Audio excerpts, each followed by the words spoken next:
બાંભણિયામાં દીપડાના હુમલા બાદ ગ્રામજનોમાં રોષ, 14 માંગણીઓ સાથે આવેદનપત્ર અપાયું. આજરોજ તારીખ 18 જુલાઈ 2024 શનિવારના સવારના 11:30 કલાકે મહુવા તાલુકાના બાંભણિયા ગામે દીપડાના હુમલામાં નિત્ય નામના બાળકના કરુણ અવસાન બાદ ગ્રામજનો ભારે રોષ જોવા મળ્યો હતો.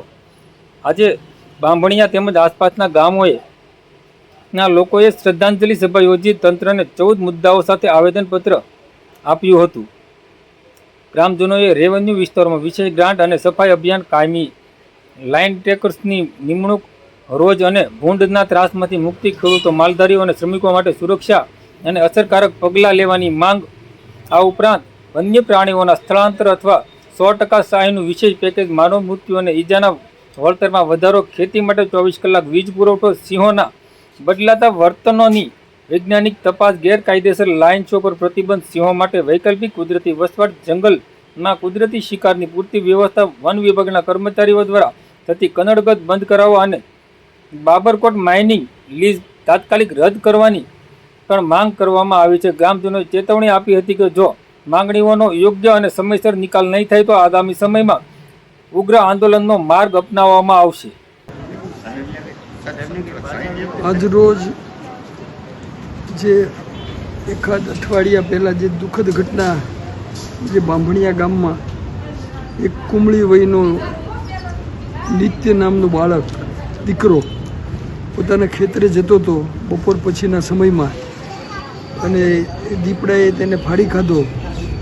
એ ભયંકર દુઃખદ ઘટના, એનો ભારે આઘાત અને એના અનુસંધાને એક શ્રદ્ધાંજલિ સભા અને સાથે સાથે જાગૃતિ સભા જે બાંભણિયા ગામે રાખવામાં આવી હતી 2 દિવસ પહેલાં.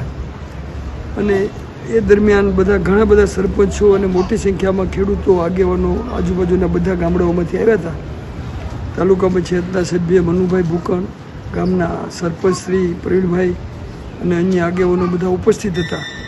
અને જે આવેદનપત્ર તૈયાર કર્યું છે એ આવેદનપત્ર આપવાનું આજરોજ હમણાં જ મામલતદારશ્રીને આવેદનપત્ર અમે સુપ્રત કર્યું છે અને કલેક્ટરશ્રીને ધ્યાનમાં મૂકીએ છીએ અને ત્યાંથી આગળ વન અને પર્યાવરણ મંત્રીશ્રીના પણ ધ્યાનમાં મૂકીએ છીએ કે જેથી કરીને સરકાર વધારે જાગૃત બને આ મુદ્દા ઉપર. વળતરની કિંમત પણ વધારે મળવી જોઈએ. સાથે આ દીપડાથી લીધે ભયનું વાતાવરણ બન્યું છે એ દૂર કરવા માટે થઈ અને એના માટે જે ગાર્ડ ને ચોકીદાર ને જે કંઈ વિધિ કરવી પડે એની નિમણૂક થવી જોઈએ.